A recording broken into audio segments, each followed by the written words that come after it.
아침 해가 돋을 때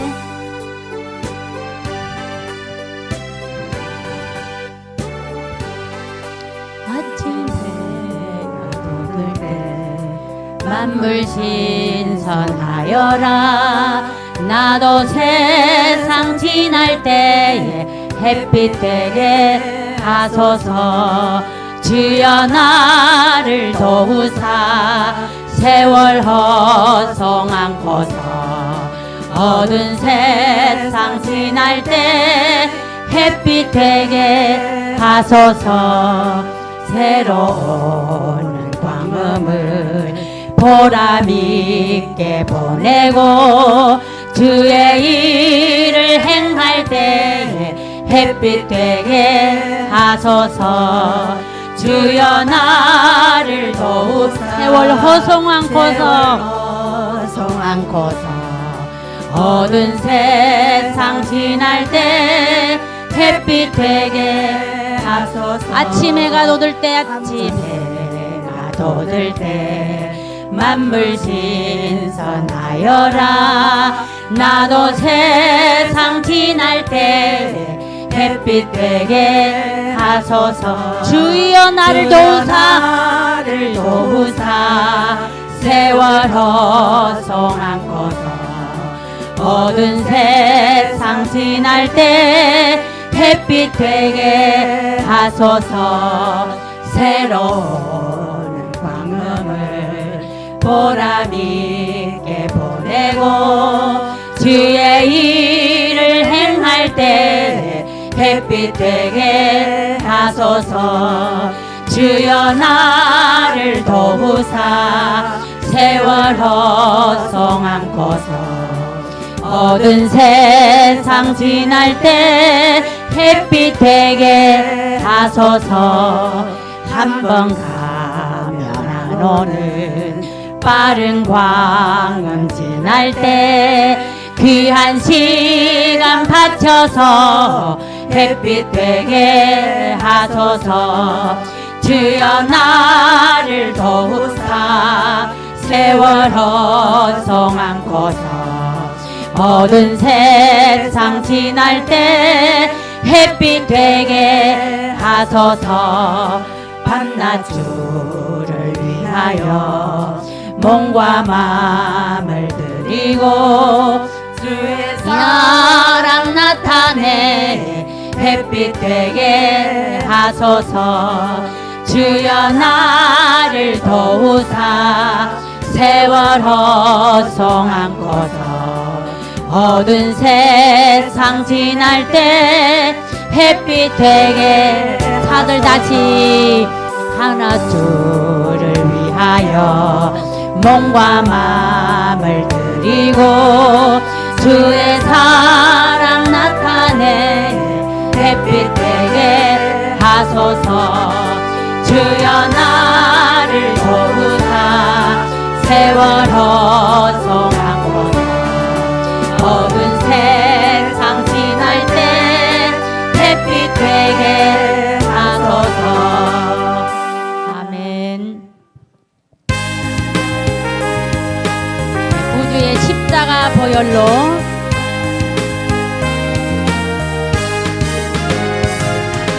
구주의 십자가 보혈로 죄 씻음 받기를 원하네. 내 죄를 씻으신 주 이름 찬송합시다. 아멘. 찬송합시다. 찬송합시다. 찬송합시다. 내 죄를 씻으신 주 이름 찬송합시다. 아멘. 죄악을 속하여 주신 주 내 속에 들어와 계시네. 아멘. 십자가 앞에서 주 이름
우리는 우리 앞에 하나님이 예비하신 천국이 있습니다. 어떤 슬픔과 괴로움이 있을지라도 주님의 십자가를 바라보며 슬픈 마음 있는 사람 예수 이름 믿으면 영원토록 변함없는 기쁜 마음 얻으리. 예수의 이름은 세상의 소망이요 예수의 이름은 천국의 기쁨일세. 거룩하신 주의 이름 너의 방패 삼아라. 만난 시험 당할 때도 기도드려라. 예수의 이름은 세상의 소망이요 예수의 이름은 천국의 기쁨일세. 다시 한번 슬픈 마음 있는 사람 예수 이름 믿으면 영원토록 변함없는 기쁜 마음 얻으리. 예수의 이름은 웃어요 웃어 소망이요 예수의 이름은 천국의 기쁨일세. 거룩하신 주의 이름 너의 방패 삼아라. 환난 시험 당할 때 빗대 기도드려라. 예수의 이름은 세상의 소망이요 예수의 이름은 천국의 기쁨일세. 존귀하신 주의 이름 우리 기쁨되도다. 주의 품에 안길 때 기뻐 찬송 부르리. 예수의 이름은 세상의 소망이요 예수의 이름은 천국의 기쁨일세. 우리 발길 당한 후에 보좌 앞에 나가라. 왕의 왕께 경배하며 멸교관을 드리리. 예수의 이름은 세상의 소망이요 예수의 이름은 천국의 기쁨. 다들 다시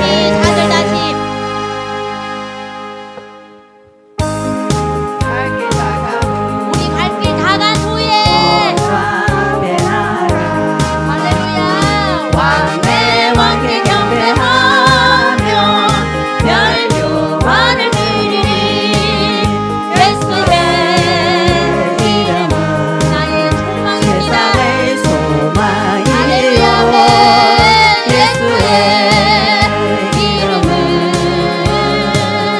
천국의 기쁨일세. 할렐루야. 아멘. 네. 예수님의 십자가를 생각하면서 우리가 나가면 이제 웃어보세요. 걱정을 다 버리고 웃어. 행군 나팔 소리가 울립니다. 행군 나팔 소리에 주의 호령 났으니 십자가의 군기를 높이 들고 나가세. 선한 싸움 다 싸우고 어이멜로만 받았으리.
의의 멜로가 예루살렘 성에서 2절 나귀 권세를 모두 깨쳐버리고 통치하신 주님과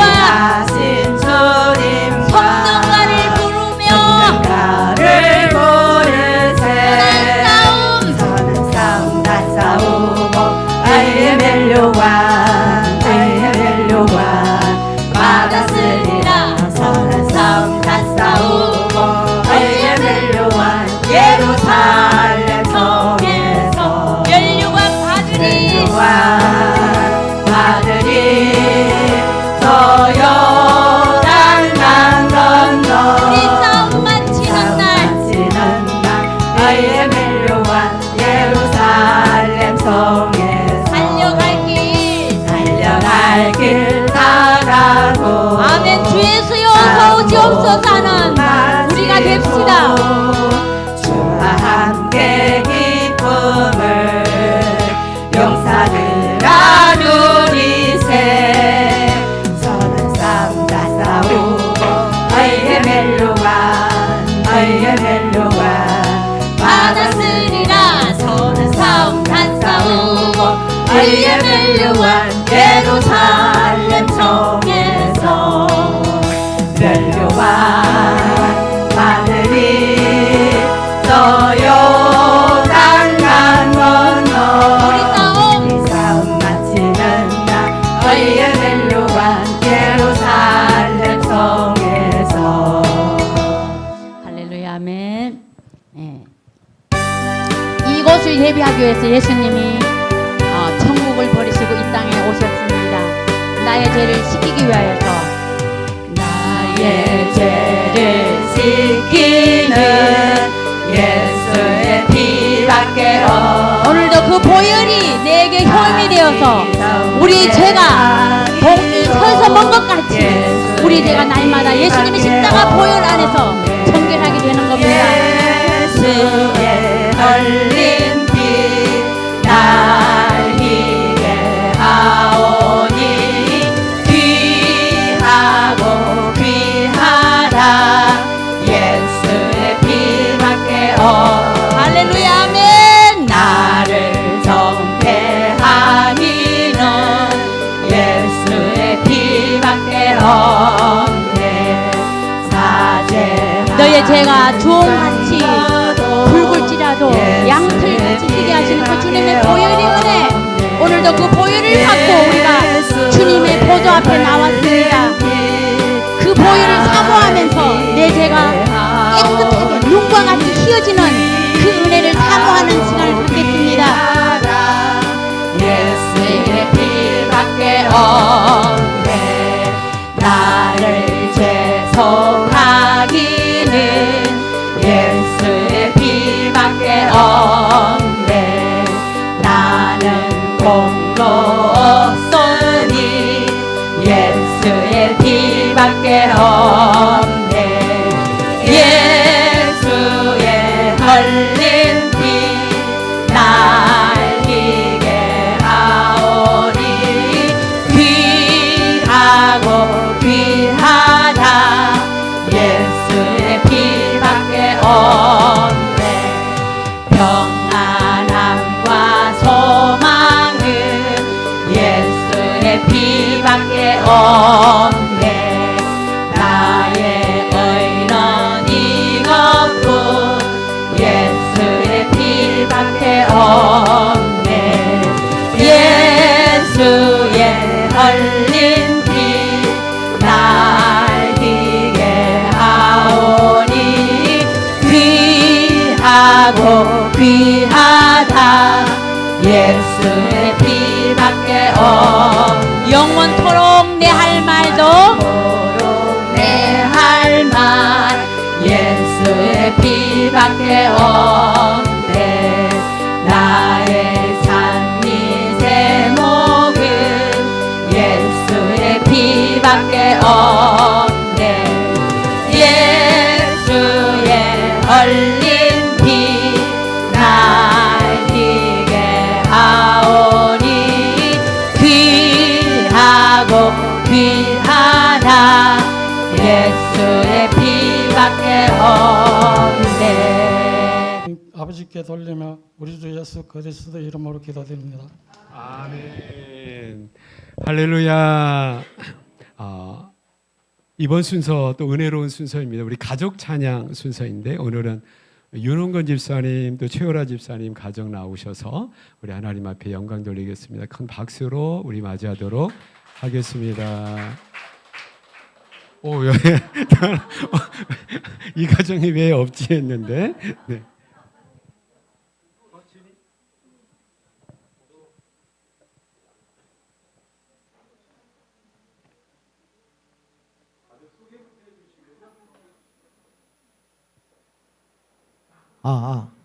오.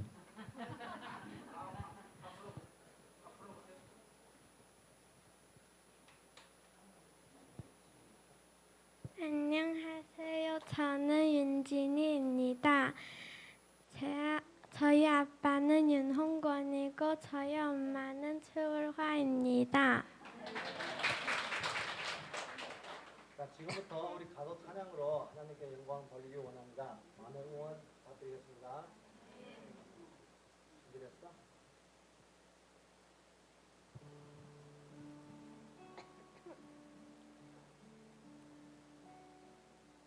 칭칭听，我要倾倾听，我要侧耳听我主声音。倾倾听，他在倾倾听我的牧人认得我声音。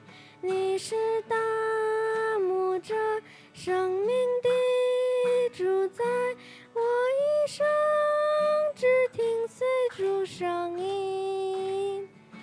你是大牧者，生命的主宰，我的牧人认得我声音。倾倾听，我要倾倾听，我要侧耳听我主声音。倾倾听，他在倾倾听我的牧人认得我声音。你是大牧者，生命的主宰，我一生只听随主声音。你是大牧者，生命的主宰，我的牧人认得我声音。你是大牧者，生命的主宰，我一生只听随主声音。你是大牧者，生命的主宰，我的牧人认得我声音。 사랑해요. 주님 사랑해요.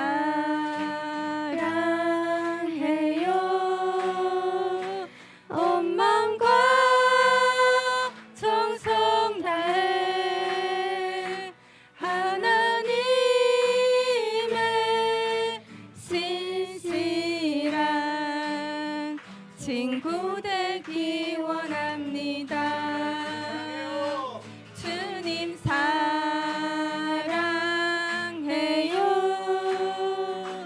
온 마음과 정성 다해 하나님의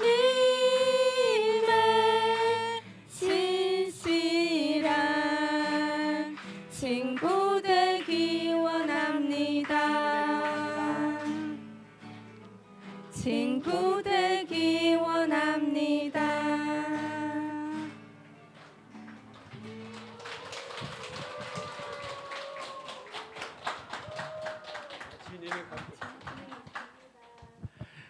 다시 한번 이 믿음의 가정 큰 박수로 우리 축복하고 격려하십니다.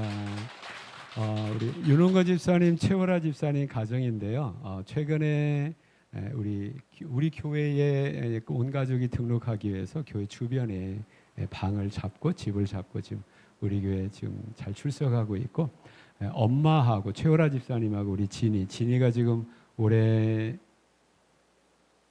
몇 학년? 5학년? 네, 5학년이에요. 그래서 중국에서 나와서 지금 첫 학기를 지금 다니고 있는데 한국 학교에 너무 잘 적응하고 있고, 또 주일학교 훈련도 너무 잘 적응하고 있어요. 그래서 늦게 와서 이렇게 적응이 좀 힘들까 했는데, 염려했는데 우리 진이가 너무 잘 적응하고 있고 또 훈련도 잘 받고 있습니다. 우리 진이 암송 어디 할 거야? 시편 1편. 네, 암송을 큰 박수로 격려하시고, 자, 준비됐으면 복 있는 사람은 하면 돼. 시작. 시편 1편 1. 복 있는 사람은 악인들의 꾀를 따르지 아니하며 죄인들의 길에 서지 아니하며 오만한 자들의 자리에 앉지 아니하고, 이 오직 여호와의 율법을 즐거워하여 그 율법을 주야로 묵상하는 도다. 3. 그는 시냇가에 심은 나무가 철을 따라 열매를 맺으며 그 잎사귀가 마르지 아니함 같으니 그가 하는 모든 일이 다 형통하리로다. 4. 악인들은 그렇지 아니하미요 오직 바람에 나는 겨와 같도다. 5. 그러므로 악인들은 심판을 견디지 못하며 죄인들은 의인들의 길에 서지 못하리로다. 6. 죄인들은 의인들의 모임에 들지 못하리로다. 6. 모를 의인들의 길은 여호와께서 인정하시나 악인들의 길은 망하리로다. 아멘. 잘했어요. 진이 너무 잘했어요. 다시 한번 진이한테 큰 박수로 격려해 주시고, 이쪽으로 가면 돼. 진이야. 3층 가서 예배 드리면 돼. 네. 진이가 아직 조선말이 좀 서투르죠. 그래서 그래 잘 적응하고 있고, 네, 총명하게 좀 잘하고 있습니다. 귀한 믿음의 가정 부족함이 없도록 또 한국에 잘 적응할 수 있도록 위해서 많이 기도해 주시고 또 축복해 주시기를 부탁을 드리겠습니다. 네. 오늘 하나님 말씀입니다. 주부에 나와 있는 대로 마태복음 25장 14절에서 30절까지 해서 우리 하나님 말씀 보도록 하겠습니다.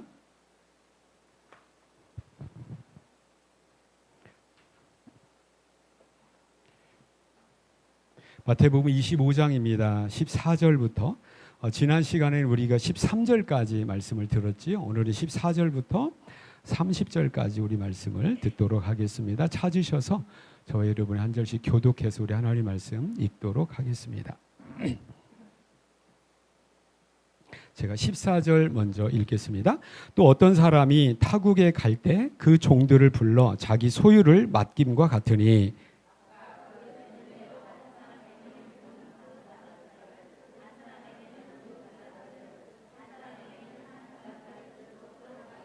다섯 달란트 받은 자는 바로 가서 그것으로 장사하여 또 다섯 달란트를 남기고,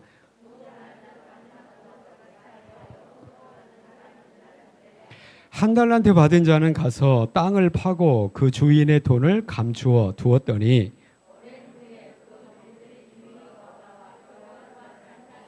다섯 달란트 받았던 자는 다섯 달란트를 더 가지고 와서 이르되, 주인이여 내게 다섯 달란트를 주셨는데 보소서 내가 또 다섯 달란트를 남겼나이다.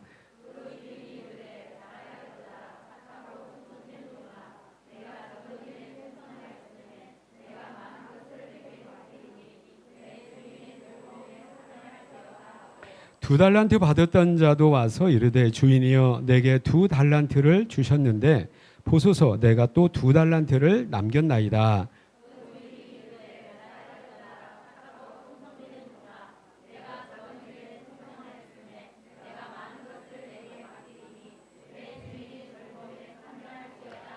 한 달란트 받았던 자는 와서 이르되, 주인이여 당신은 굳은 사람이라 심지 않은 데서 거두고 해치지 않은 데서 모으는 줄을 내가 알았으므로,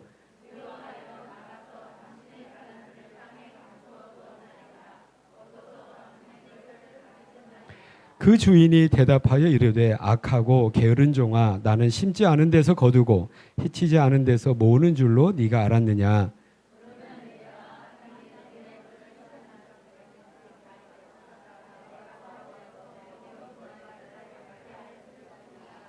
그에게서 그 1달란트를 빼앗아 10달란트 가진 자에게 주라.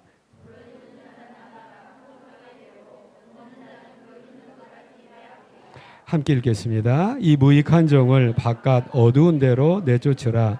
거기서 슬피 울며 이를 갈리라 하니라. 아멘. 아멘 하시겠습니다. 아멘. 오늘 제목이 뭐냐면 예수님의 승천과 재림 사이를 사는 성도의 삶, 두 번째, 착하고 충성된 종입니다. 우리가 지난 시간에 이어서 이제 우리가 또 말씀을 보기를 원하는데요. 지난 시간에는 어떤 거였나요? 신랑을 맞으러 나간 10처녀의 비유인 거죠. 비유를 통해 그때 당시에 잘 알려진 어떤 풍습이나 이런 것들을 통해서 거기에 이제 영적인 진리를 담아서 우리에게 쉽게 설명하기 위해서 예수님께서 이제 비유를 사용하십니다. 그래서 지난주에는 10처녀 비유였고요. 오늘 비유했던 제목을 이제 뭘로 할 수가 있겠나요? 이제 달란트 비유라는 말인데 이 비유의 공통적인 그 내용은 뭐냐면 오늘 제목에 나와 있듯이 승천에서 재림 사이를 사는 우리의 삶이 어떠할 것인가라고 하는 거예요. 이게 무슨 말이냐면 저를 좀 보시겠습니까? 우리가 나는 예수님을 믿습니다. 나 예수 믿고 싶은데요 라고 할 때에 예수님에 대한 그 믿음의 구체적인 내용이 기본적으로 몇 가지라고 우리가 알고 있습니까? 5가지입니다. 그 첫째가 뭐냐면 예수님의 동정녀 탄생이고요. 두 번째가 뭐냐면 예수님께서 우리 죄를 위해서 십자가에서 대속의 죽음으로 대신 죽어주셨다라고 하는 십자가 죽음이고, 세 번째는 뭐냐면 죽으신 지 3일 만에 우리를 영원한 생명을 주시고 의롭다 하시기 위해서 뭐 하셨다는 겁니까? 부활하셨다라고 하는 그 내용을 믿는 거죠. 그리고 부활하신 예수님께서 40일간 이 땅에 계시다가 뭐 하셨다는 겁니까? 승천하셨다. 그래서 지금도 천국에 계셔서 하나님 보좌 우편에서 지금도 권세를 가지고 능력을 가지고 우리를 위해서 다스리시고 우리를 보호해 주시는 그러한 예수님이시다라고 하는 거죠. 여기까지가 이제 네 번째고, 마지막 하나가 뭐냐면 이렇게 태어나시고 죽으시고 부활하시고 승천하신 예수님이 뭐 하시겠다는 겁니까? 다시 오신다. 그래서 다시 오신다라고 해서 우리가 이것을 재림이라고 합니다. 그래서 저와 여러분이 이제 역사 가운데 앞에 있는 네 가지 사건들은 이미 역사적 과거지사가 된 거예요. 그러니까 탄생과 십자가의 죽으심과 부활과 승천은 이제 과거지사고, 그 다음에 마지막 또 하나의 약속이 있는데 그 뭐냐면 예수님이 다시 오신다라고 하는 거죠. 이것은 우리에게 이루어졌나요? 아직 이루어지지 않고 있나요? 이루어지지 않고 있는 거죠. 그래서 저와 여러분의 지금의 삶은 뭐냐면 예수님의 승천부터 예수님의 재림 사이를 우리가 지금 그 과정을 지금 저와 여러분이 살아가고 있는 것입니다. 그러면 우리가 앞으로 맞이해야 될, 이루어야 될, 또 이루어지는 예수님의 재림을 우리가 바라보면서 예수님의 재림을 우리가 준비하면서 대비하면서 어떠한 믿음의 삶을 살아야 되는가를 예수님의 말씀을 통해서 우리가 지금 듣고 있는데, 지난 시간에 첫 번째 내용이 뭐였어요? 10명의 신랑을 맞이하는 10명의 처녀들이 있는데 등을 준비하는 모습을 통하여서 10명의 처녀 가운데 5명의 처녀는 슬기 있고 지혜롭다라고 칭찬을 받았고, 그러지 못한 또 5명을 가리켜서 뭐라고 했습니까? 미련하다라고 하는 거죠. 그러니까 결과적으로 우리가 예수님의 재림을 믿으면서 예수님의 재림을 바라보면서 준비하면서 대비하면서 살아야 될 우리의 삶은 뭐냐면 미련한 삶을 사는 것이 아니라 슬기로운 삶을 살아야 된다라는 것을 지난 시간에 이제 우리에게 보여주신 거죠. 그리고 그 슬기 있는 삶의 구체적인 어떤 그 교훈이 뭐냐면 25장 13절 지난 시간에 마지막 결론적인 교훈이잖아요. 그런즉 깨어 있으라 너희는 그날과 그 때를 알지 못하느니라 라고. 그래서 깨어있는, 항상 각성하는 삶을 살 것을 말씀하고 있는 거예요. 그리고 이어지는,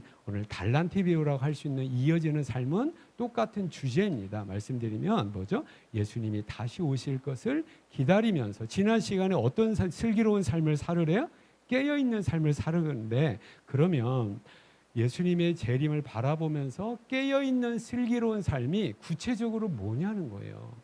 구체적으로 어떻게 살아야 되는가를 우리에게 이어서 설명해 주신다고 우리가 이해를 하면서 오늘 달란트 비유를 우리에게 말씀을 하고 있는 거죠. 오늘 이야기의 예수님의 이야기의 교훈의 시작은 뭡니까? 어떤 사람이 등장을 합니다. 그 사람이 재산을 꽤 많이 가진 사람인 것 같아요. 근데 이 사람이 타고 먼 나라로 이제 가게 되었습니다. 그리고 이제 어떤 이 사람의 종들을 불렀는데 3명의 종을 부른 거예요. 그리고 자기가 가지고 있는 재산 중에 얼마, 성경에 보면 그 얼마라고 하는 분량이 나오잖아요. 금 5달란트를 한 종에게 맡긴 겁니다. 준 거예요? 맡긴 거예요? 맡긴 거예요. 맡긴 거고요. 그 다음에 또 다른 종에게는 금 2달란트를 맡겨준 거예요. 마지막 종에게는 금 한 달란트를 맡겨준 겁니다. 그리고 나서 어떻게 된 거예요? 19절 한번 보시기 바랍니다. 19절 한번 보세요. 무슨 말로 이제 시간적 부사가 나오잖아요. 어떻게 시작을 하고 있어요? 오랜 후에라고 하는 거예요. 여러분 오랜 후에라는 것은 뭐냐면 주인이 떠나가기 전에 종들에게 그러한 어떤 것을 맡겨주고 떠나고 난 다음에 오랜 후에 왔다라고 하는 것이죠. 이것이 예수님의 재림의 성격을, 예수님의 다시 오심의 성격을 그대로 우리에게 보여주고 있다는 거예요. 지난 시간에도 슬기로운 어떤 처녀, 열처녀 비유 가운데에 이제 신랑의 이야기인 거잖아요. 그때 어떻게 신랑이 온다라고 했냐면 25장 5절에 보니까 어떻게 돼 있어요? 신랑이 더디 오므로라고 하는 거예요. 그러니까 신랑이 참 더디 온다. 그 다음에 또 오늘 본문에는 오랜 후에 온다라고 하는 거죠. 이것이 재림의 성격이라고 하는 거예요. 아니 예수님 다시 오신 다음에 왜 아직도 안 오고 있는 거야? 예수님 오신 다음에 왜 이렇게 오랜 시간이 걸리는 거야? 라고 우리가 의문을 가질 수 있는데 여기 보면 성경에 보면 뭐래요? 신랑은 더디 오고 신랑은 오랜 후에 온다는 겁니다. 여러분 우리 착각하지 말아야 될 것은 뭐냐면 신랑이 더디 오기 때문에 또 주인이 오랜 후에 오기 때문에 옵니까 안 옵니까? 와요. 그런데 우리는 더디 오니까 그 시간이 오랜 시간이니까 신랑 안 오시는 거 아니야? 주인이 안 오시는 거 아니야? 라고 우리가 좀 더 아니란 생각을 가질 수가 있는데 여러분 저와 여러분이 그런 의미에서 깨어있는 삶의 첫째 내용이 뭐냐면 신랑과 주인은 반드시 오신다라고 하는 건데 오늘 본문에 보니까 19절 말씀에 보니까 오랜 후에 돌아와서 그들과 뭐 하냐라고 하면 결산한다는 거죠. 그러니까 저와 여러분 주님 만날 것을 기다리고 있는 줄로 믿습니다. 그 주님 만날 날을 기다린다라고 할 때 뭘 기다리냐면 주님과 내가 뭐 할 날이 있다는 겁니까? 결산할 날이 있다라고 하는 것이죠. 이것이 재림의 또 다른 의미가 된다라고 하는 거죠. 그러면 저와 여러분이 지금 어떠한 믿음의 삶을 통하여서 나중에 그 결산 때에 주님 앞에서 나의 모든 것을 이제 결산할 날이 있는데 그 결산 때에 인정받을 것인가? 오늘 보니까 우리가 지난 시간에 살펴본 것은 참 슬기롭다, 미련하다라고 평가가 내려졌는데 오늘은 뭐냐면 착하고 충성된 종이라는 것과 또한 평가가 뭡니까? 그 악하고 게으른 종. 그러니까 착하고 충성된 종이 있고 악하고 게으른 종이 있는 거예요. 그래서 우리에게 어떤 삶을 살기를 원하냐면 어떤 거예요? 착하고 충성된 종의 삶을 살기를 원한다라고 하는 거죠. 오늘 말씀을 통하여서 착하고 충성된 삶의 모습이 어떤가를 우리 말씀을 통해서 확인하면서 우리가 이 땅에 사는 동안에 주님 보시기에 착하고 충성스러운 삶을 살아가게 되는 저와 여러분 다 되시기를 축복합니다. 다 되시기를 축복합니다. 그러면서 착하고 충성된 종이라고 인정받는 사람이 세 사람 중에 몇 사람이에요? 두 사람이고요. 한 사람 뭐냐면 악하고 게으르다는 거예요. 그래서 그 두 사람은 지금 몇 달란트씩을 받았냐면 첫 번째 몇 달란트 받았어요? 5달란트 받고 바로 가서 뭐 했다고 했냐면 장사했다고 해서 몇 달란트를 남긴 겁니까? 5달란트를 남긴 거예요. 그리고 주님께서 그걸 보시고 착하고 충성된 동안 잘했어 라고 칭찬을 하시는 거죠. 그리고 2달란트 받은 자도 나가서 그와 같이 했다는 것은 그와 같이 장사했다는 거거든요. 그래서 몇 달란트를 또 남긴 거예요? 2달란트를 남긴 거예요. 2달란트를 남긴 이 종에게 또 착하고 충성된 종아, 똑같은 칭찬을 해주시죠. 근데 1달란트 받은 자에게는 1달란트를 그대로 가져오니까 악하고 게으른 종인 거예요. 여러분, 1달란트 받은 자가 왜 칭찬을 못 들었고 2달란트, 5달란트 받은 자가 왜 칭찬을 듣고 인정을 받았는가? 저와 여러분의 삶이 어떠해야 되는가를 우리가 조금 이제 좀 살펴봐야 되는데, 1달란트 받은 자는 나가서 뭘 했어요? 안 했어요? 안 했어요. 우리가 언뜻 생각할 때, 아니 왜 저 사람은 5달란트 주세요? 아니 왜 또 다른 사람은 2달란트 주세요? 근데 왜 나는 왜 1달란트밖에 안 주시는 거예요? 도대체 1달란트 가지고 뭘 하겠다는 겁니까? 이거 장사 미천도 안 되고, 이거 쓸 때가, 이거 쓸만한 뭐가 안 되니까, 이용할 만한 뭐가 안 되니까 내가 아무것도 못 하잖아요 라고 할 수도 있는데, 여러분, 달란트는 그게 아니에요. 우리 어린이들, 제가 우리 교회 주일학교 어린이들도 달란트 시장 얼마나 몇 개월에 한 번씩 해요? 1년에 2번 하나요? 그 달란트 시장 해야 되겠다. 달란트 시장 하구나 하는데, 여러분, 떡볶이 하나 우리 어린이들에게 달란트 시장을 해요. 뭐냐면 요절 암송이거나 뭐 기도하거나 또 신앙의 어떤 좋은 습관을 들이기 위해서 뭔가 이렇게 상품을 줍니다. 뭐 주냐면 1달란트, 10달란트, 뭐 2달란트, 3달란트 줘서 6개월간 그걸 모으게 하는 거예요. 그리고 이제 애들이 좋아할 만한 떡볶이도 만들고 또 상품을 만들어서 나중에 이제 그것을 이제 하는 거죠. 그래서 떡볶이는 3달란트. 그다음에 이제 뭐 또 뭐 이렇게 뭐는 애들이 좋아할 만한 사탕, 스틱 사탕 하나는 뭐 1달란트 이렇게 해가지고 이제 달란트를 매기는데, 그러기 때문에 아이고 이 달란트 하나 가지고 뭐 한다라고 하는 거야라고 하는데, 여러분, 그때 당시에 있어서 달란트는 어마어마한 가치가 있어요. 오늘 자세히 보면 이 달란트는 뭐냐면 화폐 단위인데, 그때 당시는 뭐냐면 무게를, 그러니까 요즘의 무게는 이제 킬로그램이나 그램이나 또 우리 근, 또 뭐 꽁진 뭐 이런 거잖아요. 그래서 근으로 이제 이렇게 킬로그램 이게 단위가 있는데, 이 무게를, 고체의 무게를 이렇게 다는 단위가 뭐냐면 여기서 달란트예요, 달란트. 그런데 이 어떤 무게만큼 줬냐면 5달란트를 줬고 2달란트를 줬고 1달란트를 줬는데, 그럼 뭘 준 거예요? 쇠덩어리를 준 거예요? 은덩어리를 준 거예요? 금덩어리 준 거예요? 금을 준 거예요. 금 1달란트, 금 5, 금 2개, 2달란트를 줬는데, 금 1달란트의 무게가 어느 정도냐면 30kg입니다. 30kg에서 34kg예요. 그러니까 여러분, 이 금 1달란트가 이게, 아니 주님 이거 1달란트 가지고 뭐 하겠다는, 이거 아닌 거예요. 금 1달란트도, 그러니까 이 금 1달란트가 당시의 어떤 가치로 하면 6천 데나리온이라고 해요. 여러분, 데나리온은 우리가 성경을 보자면 데나리온이 나오는데, 데나리온은 뭐냐면 우리 저 두 편에 앉아, 우리 남성들이 왜 두 편에만 앉아 있어요? 다음 시간에 좀 우리 남성들이, 저 건장한 남성들이 하루 나가서 열심히 일해서 벌 수 있는 하루 일당이 데나리온 하나입니다. 근데 금 1달란트의 어떤 가치는 6천 데나리온인 거예요. 그러면 한 사람이 6천 일을 일해야 되는, 이거 뭐 20년 일하는 거예요. 20년 동안 그 하나도 쓰지 않고 모아야 그 데나리온 하나를 이제 모으게 되는 거죠. 그걸 누가 준 거예요? 주인이 준 거예요. 그러니까 아니 다른 사람은 5달란트고 2달란트고요. 나는 왜 1달란트밖에 안 돼요? 이것 가지고 도대체 뭐 해요? 충분히 할 수 있어요, 없어요? 있어요. 충분히 할 수 있는 겁니다. 그러니까 이 게으르다는 것이 뭐냐면 내가 상대적으로 적게 받아서 할 것이 없습니다라는 원망의 의미가 아닌 거예요. 또 한 가지 뭐냐면 이 두 사람이 칭찬을 들었잖아요. 왜 칭찬을 했느냐라고 하는 거죠. 이게 뭐냐면 5달란트 받은 자는 또 남겼어요, 밑갔어요?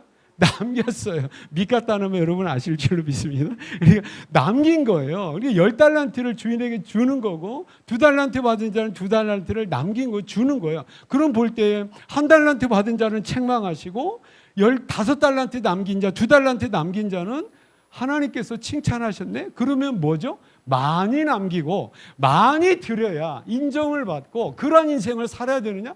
과연 그럴까라고 하는 거죠. 이것이 우리가 사는 현재적인 어떤 관념을 가지고 볼 때에 주님께서도 우리가 많은 걸 소유하고 많은 것을 누릴 수 있는 어떤 조건을 주님께서도 기뻐하시고 인정하시나라고 할 때, 여러분 그것이 아닌 겁니다. 그러면 여기서 이야기하고자 하는 주님께서 정말로 재림을 바라보면서 살아야 될 믿음의 삶, 깨어 있어야 되는 그 깨어 있는 삶의 구체적인 모습이 뭐냐면 여러분 기억하십시오. 한번 따라서 해보시겠습니까? 소유가 아니라 관계다. 이걸 얘기를 하고 있는. 여러분 지금 1달란트 받은 자와 2달란트 또 5달란트 받은 자가 딱 대별이 되는 게 뭐냐면 5달란트 받은 자는 받은 그 순간부터 이 5달란트에 매여 있는 거예요. 여러분 5달란트 가지고 지금 뭐 하는 겁니까? 뭐 했다고 했어요? 바로 가서 장사했대요. 그러면 주인 말달 때까지 이 사람은 뭐 했냐면 장사한 거예요. 어떻게 하면 주인께서 나에게 맡겨주신 이 5달란트를 가지고 뭘 할까? 어떻게 할까? 또 뭘 기대하는 겁니까? 내가 다시 우리 주인님 만나서 결산할 날이 있는데 라고 하면서 5달란트 받는 순간부터 뭘 생각하고 있냐면 이 5달란트를 어떻게 주인을 위해서 사용하면서 어떻게 이 결산을 할 것인가, 여기에 사로잡혀 있는 거예요. 2달란트 받은 자도 바로 그와 같이 했다는 것은 무엇입니까? 장사했다는 거죠. 2달란트 받은 자도 뭡니까? 그 순간부터 어디에 매여 있는 거예요? 2달란트에 매여 있으면서 살아가고 있는 거죠. 어떤 생각을 가져요? 주인이 나에게 주신 것, 이것 가지고 내가 어떻게 해야 되지? 라고 해서 5달란트, 여러분 1달란트도 그런 가치가, 엄청난 가치가 있다면 5달란트는 어마어마한 가치가 있는 거잖아요. 여러분 고민하게, 이 어마어마한 이거 주인이 주셨는데, 나에게 맡겨주셨는데, 내 거 아닌데 이걸 어떻게 사용할까? 이걸 어떻게 내가 주인을 기쁘시게 할까라고 하면서 5달란트가 문제가 아니라 2달란트가 문제가 아니라 이것을 주신 주인을 의식을 하면서 주인을 위해서 내가 결산을 해야 되는데 이거 어떻게 할 것인가 라고 하면서 이 사람은 뭡니까? 여전히 누구를 의지하면서 생각하면서 주인을 생각하면서 주인 만날 때까지 살아가는 거예요. 여러분 이것을 지금 이야기하고 있는 거지.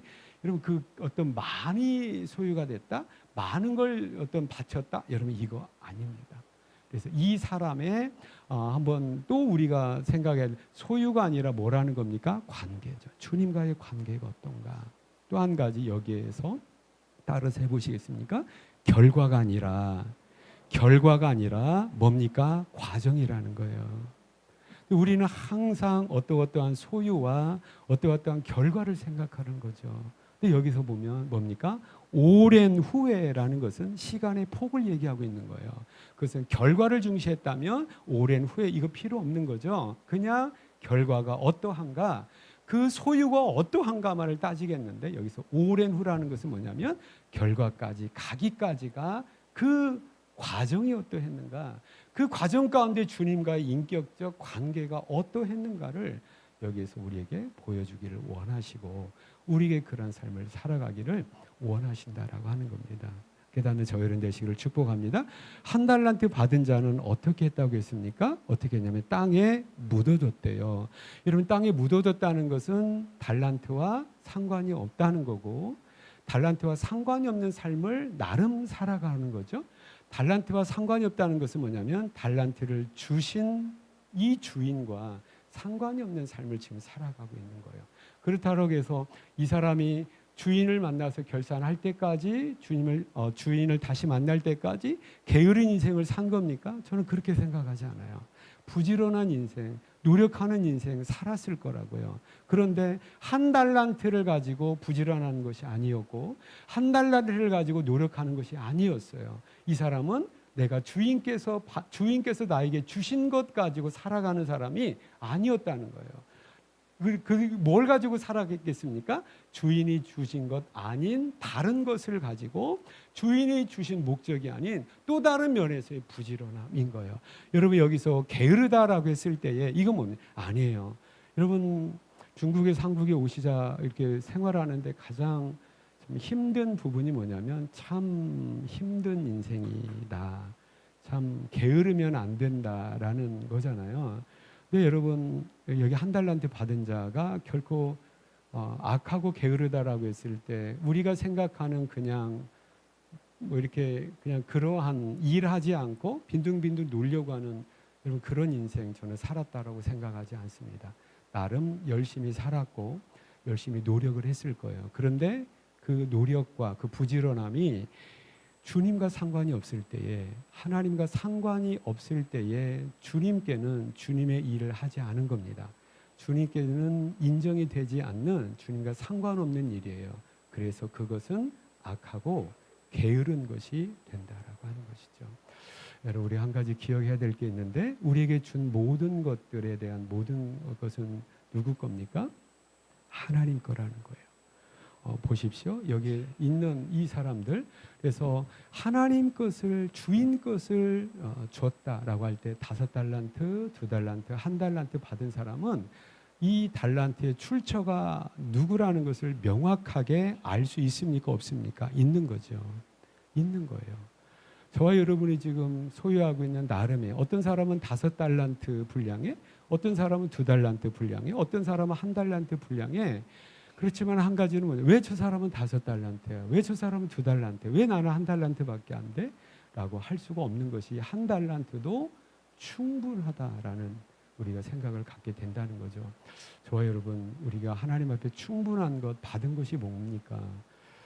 생명을 받지 않았나요? 생명이 내 겁니까? 아니잖아요. 생명의 특징은 뭐예요? 내 생명을 내 스스로 시작할 수 있나요? 아니잖아요. 어쩌다 보니까 내가 존재하게 된, 내가 살아있는 어떤 인간으로서 삶을 살고 있는 나 자신을 발견하게 되는 겁니다. 부모님을 통하여서 창조주 하나님, 생명의 하나님이 나를 이 땅에 생명을 줘서 탄생하게 하신 거예요. 그래서 생명도 누구 겁니까? 하나님이 나에게 주신 거라고 하는 거죠. 깨닫기를 축복합니다. 여러분, 건강이 원래부터 내 거였나요? 저는 병원에 가서 수술하기 전에 나는 그냥 건강한 줄 알았어요. 도대체 밥맛이 없고 도대체 병원 가서 주사 맞아야 될 그 느낌이 어떤가를 저는 몰랐습니다. 그냥 밥 잘 먹고 잠 잘 자고 1년에 한두 번씩 그냥 감기 증세 있으면 약 먹고 그냥 하루 자면 툭 털고 일어나서 나는 꽤 건강한 사람이고, 저는 그냥 건강한 줄 알았어요. 그런데 건강이라는 것이 와장창 한번 깨어져 보니까, 건강은 원래 내 것이 아니구나. 이 건강은 그냥 주어지는 것이 아니고 하나님의 큰 축복이구나를 내가 알게 됐습니다. 지난 한 주간 또 5월 마지막 주를 지금 우리가 예배를 드리고 있잖아요. 그냥 우리가 숨 쉬니까 사는 건가요? 그러니까 우리가 건강하니까 그냥 사는 건가요? 그런 생명과 그런 건강까지도 주인이 있다라고 하는 것, 여러분 반드시 기억을 하시고 마땅히 창조주 하나님께 감사할 줄 아는 저와 여러분 다 되시기를 축복합니다. 또 내 옆에 있는 그 많은 우리 가족들, 사랑하는 가족들, 창세기에 보면 아담과 하와를 창조하시고 뭘 이루어 주십니까? 가정을 이루어 주시잖아요. 돕는 배필로서 가정을 이루어 주십니다. 그걸 보면 사랑하는 남편과 사랑하는 아내, 또 사랑하는 자녀들 모두 다 행복한 가정을 위해서 하나님께서 허락하신 나에게 주어진 은혜다라는 것을 우리가 또 잊지 말아야 되겠다라고 하는 것이죠. 또 우리에게 나름의 어떤 우리의 기술적인 지식적인 것들을 허락하셔서 그걸 가지고 일자리를 찾을 수 있고, 그 일을 통하여서 내가 수입을 가질 수 있고, 그걸 가지고 우리가 이 땅에 살아가는 모든 것들도 하나님의 은혜다. 그래서 저와 여러분 몇 달란트 받으셨나요? 5달란트인가요? 2달란트인가요? 1달란트인가요? 5달란트든 2달란트든 1달란트든 주인이 있고 주인이 나에게 맡겨준 결과라는 것을 인정을 하면서 범사의 주님을 인정하게 되는 저와 여러분 다 되시기를 축복합니다. 이렇게 인정을 하게 될 때에 잠언서 3장 6절 말씀이 그게 뭡니까? 범사의 그를, 창조주를, 범사의 하나님을 인정하라라고 하는 거예요. 그래서 과정을 통하여서 우리가 믿음으로 살아갈 때에 또 하나 소유가 아니라 관계 중심의 삶을 살아가기 위한 첫 번째는 뭐냐면 인정함입니다. 따라서 해보세요. 하나님을 인정합시다. 아까 그 부분이에요.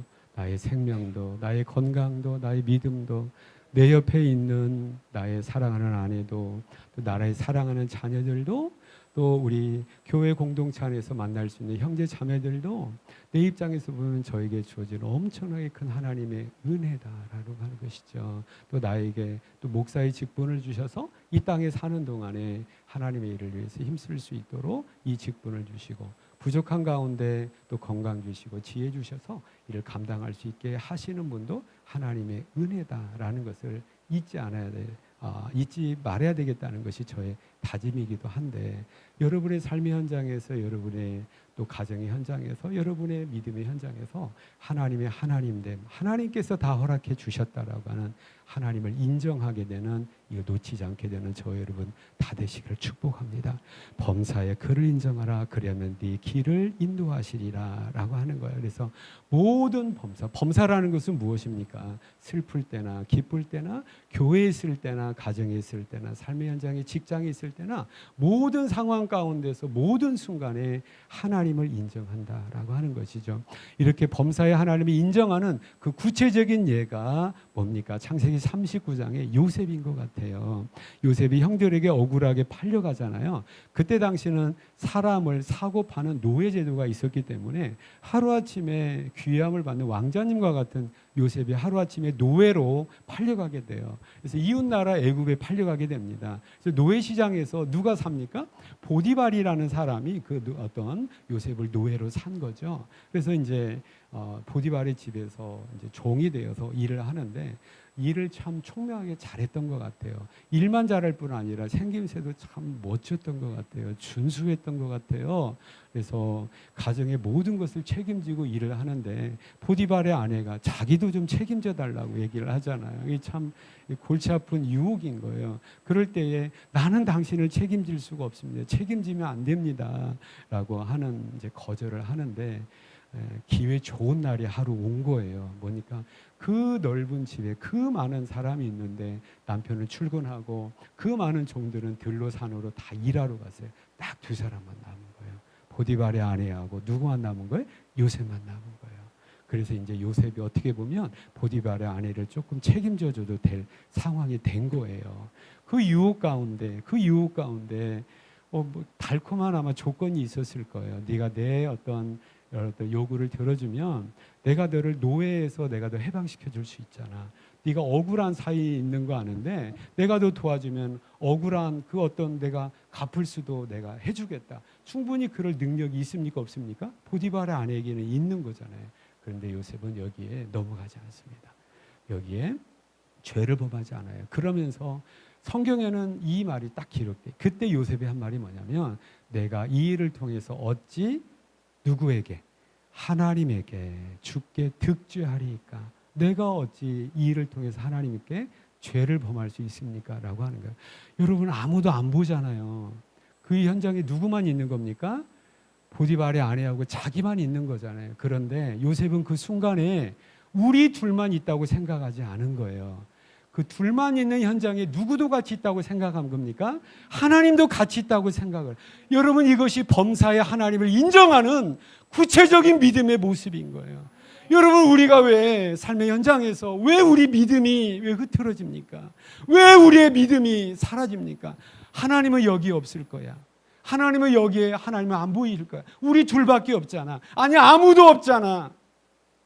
아닙니다. 둘밖에 없는 것이 아니라 거기에 하나님이 계십니다. 아무도 없는 것이 아니라 아무도 없이 나 혼자 있는 상황에서도 누구는 계시는 거예요? 하나님이 계시는 거예요. 이것이 하나님과의 인격적 관계 속에서 범사의 하나님을 인정하는 구체적인 삶의 모습이다라고 하는 거예요. 나는 저희는 다 되시기를 축복합니다. 다 되시기를 축복합니다. 그래서 범사의 교회에서뿐 아니라, 교회에서는 다 천사들이에요. 여러분 얼굴 보면 진짜 천사들이에요. 보면 마령 집사님이 이렇게 얼굴이 이쁘고 천사인데, 희원이가 어떻게 될지 모르겠어요. 우리 엄마 안 그래요 할 수가 있잖아요. 그러니까 근데 집안에서는 어떤가요? 여러분 삶의 현장에서는 어떤가요? 학교에서는 어떤가요? 교회 밖에서는 어떤가요? 저에게도 큰 부담이 되는 거 여러분 아시잖아요. 교회 안에서는 목사잖아요. 이렇게 넥타이도 해야 되고 말끔한인데, 이 목사의 고충을 말씀드렸잖아요. 이제 여름이 오는데 반바지를 입고 싶어도 반바지 입는 것이 조심스러운 거예요. 또 제가 빨리 2년 있으면 빨리 이사를 가야 되겠어요. 왜냐하면 지금 빌라에 사는 모든 분들이 저를 목사로 다 알고 있어서 더 이상 거기 있어서는 안 될 것 같아요. 네.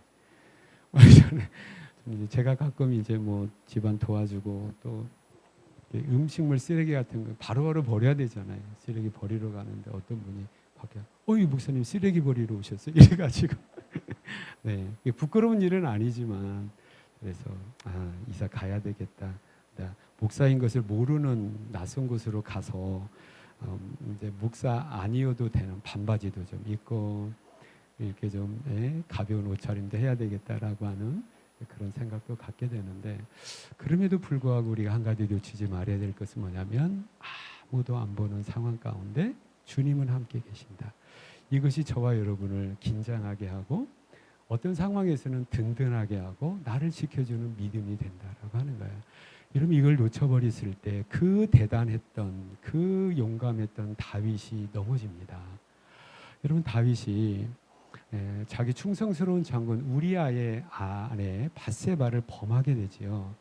이미 범했어요. 그러면 뭐 한순간에 실수도 있는 거잖아요. 빨리 회개해야 될 텐데 아무도 모르게 그걸 덮기를 원하는 거예요. 그래서 우리아에게 뭐 여러 가지 얘기를 하는데 우리아가 그걸 걸려들지 않는 거죠. 결과적으로 어떻게 해야 되겠다는 겁니까? 우리아를 죽여야 되겠다. 그 우리아가 죽어야 정당하게 우리아의 부인 밧세바를 자기 아내로 맞이할 수 있으니까 악한 꾀를 이제 정하는 겁니다. 그게 뭐죠? 우리아를 죽이는 거죠. 간음죄에 의해서 살인죄가 드는 거예요. 그러니까 이것은 누구 생각이에요? 다윗이 본래 생각을 하고 편지를 썼어요. 성공합니까? 실패합니까? 성공했어요. 그래서 우리아가 죽었습니다. 다윗이 생각할 때 아무도 모르게 잘했다라고 했을 거예요. 그런데 성경은 기록하고 있어요. 이 모든 것을 하나님이 아신다라는 거예요. 하나님이 보고 계셨다는 거죠. 아무도 모르게 누구에게도 안 들키게 했던 모든 것들이 사실은 하나님께서 거기에 함께 계시고 하나님께서 다 알고 계신다라고 하는 것이죠. 저 여러분 어떻습니까? 우리가 하루하루를 살아가는 지난 한 주간도 우리가 살아갔고 5월 한 달을 우리가 살아갔습니다. 삶의 현장에서 참 부지런하게 또 우리가 살아갔습니다. 그럴 때에 범사에 하나님을 인정하고 범사에 하나님께서 나와 함께 하신다라고 하는 믿음의 의식을 가지고 우리가 뭔가를 결정하고 뭔가를 우리가 행동을 했는지 돌아볼 일이라고 하는 것이죠. 여러분, 어느덧 하나님과 전혀 상관이 없는 느낌을 가지고 세상을 살아가다가 오늘 주일이네, 하나님께 미안하니까 그냥 와서 1시간 예배라도 드려야지라고 하는 이러한 정도의 신앙이었다면 이제 주일날 받은 말씀의 은혜와 능력을 가지고 내일부터 주어지는 삶의 현장에서 하나님의 임재 가운데 하나님의 인정함 가운데 믿음으로 살아가게 되는 저 여러분 다 되시기를 축원합니다. 이렇게 우리의 일상, 우리 하루하루의 일상이 쌓이고 쌓여서 결국 우리가 주님 만나는 결산의 날에 5달란트, 2달란트 받는 결과를 가지고 하나님 앞에 착하고 충성된 종이라고 인정을 받게 된다라고 하는 것이죠. 깨닫는 저희들은 다 되시기를 축복합니다. 근데 이 1달란트 받은 자가 그러면 왜 이렇게 일상의 삶 가운데 주님과 별개의 어떤 그러한 주님과 상관없는 삶을 살게 되었는가라고 할 때에 이 1달란트 받은 자는 안타깝게도 자기에게 달란트를 맡겨준 주인을 몰랐어요. 왜 그랬느냐라고 자기 이유를 얘기합니다. 오늘 24절에 보면 그 이유를 얘기해요. 이 이유를 우리가 범할 수가 있는데 한번 보십시오. 1달란트 받았던 자는 와서 이르되 주인이여 당신은 무슨 사람이라고요? 굳은 사람이라고 얘기를 해요. 여러분, 굳은 사람이라는 말이 뭘까요? 깡창도 뭐 이게 든든해가지고 흔들림이 없는 이런 사람, 이게 아니에요. 굳은 사람이라는 말은 뭐냐면 꽉 막힌 고집불통이라는 거예요. 또 한 가지 뭐냐면 잔인하고 포악하다는 의미가 있어요. 또 하나는 뭐냐면 욕심 많고 엄청나게 어떤 노력에 비한 큰 욕심을 내는 욕심꾸러기라는 말이 주님에 대해서 어떤 생각을 가지고 있는 거예요? 이 생각을 가지고 있는 거예요. 그러니까 어떻게 그래서 구체적으로 어떻게 이야기를 굳은 사람이라 심지 않은 데서 거두고 해치지 않은 데서 모으는 분인 줄로 내가 알았다는 거예요. 여러분 심지 않은 데서 거두는 게 뭡니까? 봄에 씨를 뿌려야죠.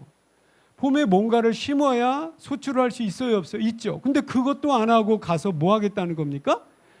아니 봄에 가서 수전에 가가지고 모를 꼽아 놔야 모내기를 해야 가을에 뭘 기대할 수 있는 겁니까? 풍성한 쌀을 기대할 수 있는데 그 노력 안 하고 쌀만 기대하는 사람으로 오해를 하고 있는 거예요. 그러니까 노력은 안 하고 많은 것을 요구하는 아주 나쁜 주인님이잖아요. 이 말을 지금 하고 있는 거예요.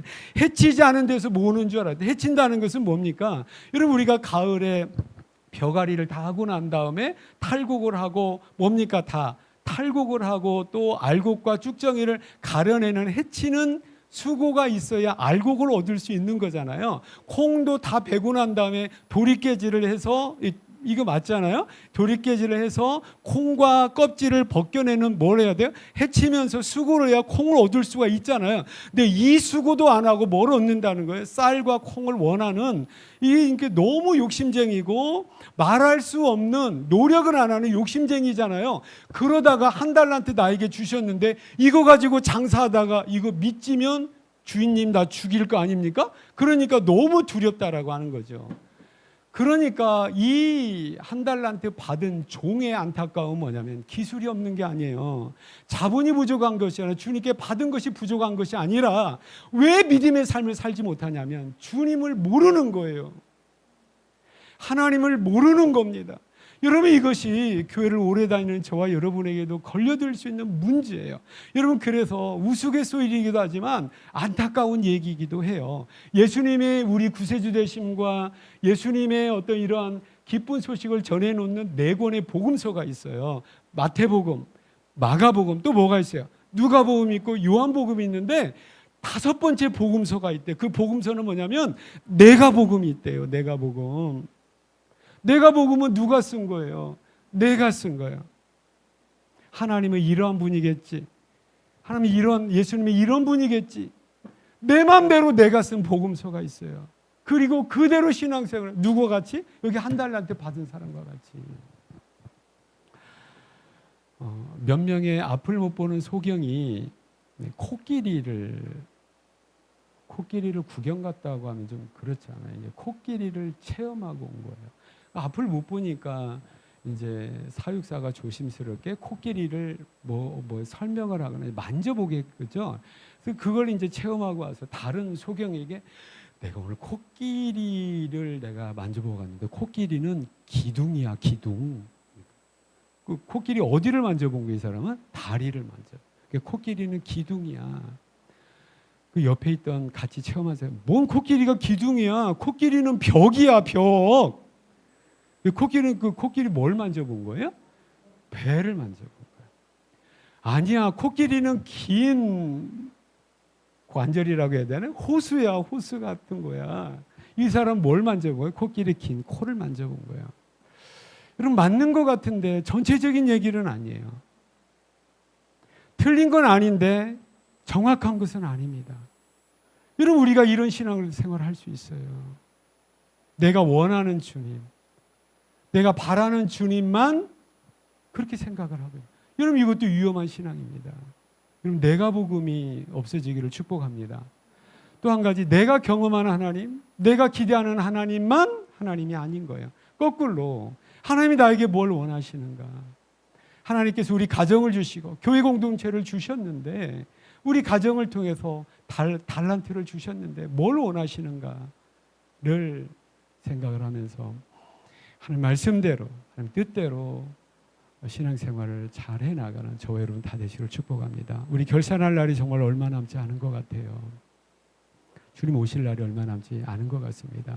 더디 오는 신랑, 오랜 시간 후에 그 오렘과 더딤의 끝이 지금 우리 시대 가운데 보이고 있는 것 같습니다. 여러분 주님 만나서 결산할 준비를 우리의 삶의 현장, 이 과정을 통하여서 또 어떤 하나님과의 인격적 관계, 신앙의 관계를 통해서 매일의 삶 가운데서 준비하게 되고 주님을 만나서 착하고 충성된 종이라고 인정받게 되는 저와 여러분 다 되시기를 축복합니다. 그래서 이번 한 주간도 앞으로 우리의 삶 가운데 우리의 모든 삶의 현장에서 주님과 인격적 관계 속에서 범사의 주님을 인정하고 주님과 함께 인격적 교제 가운데 살아가게 될 때 주님께서 어느덧 5달란트를 또 남기게 하시고 어느덧 2달란트를 남기게 하신 결과를 주님께서 책임져 주시는 복된 인생 살아가는 저와 여러분 다 되시기를 축복합니다.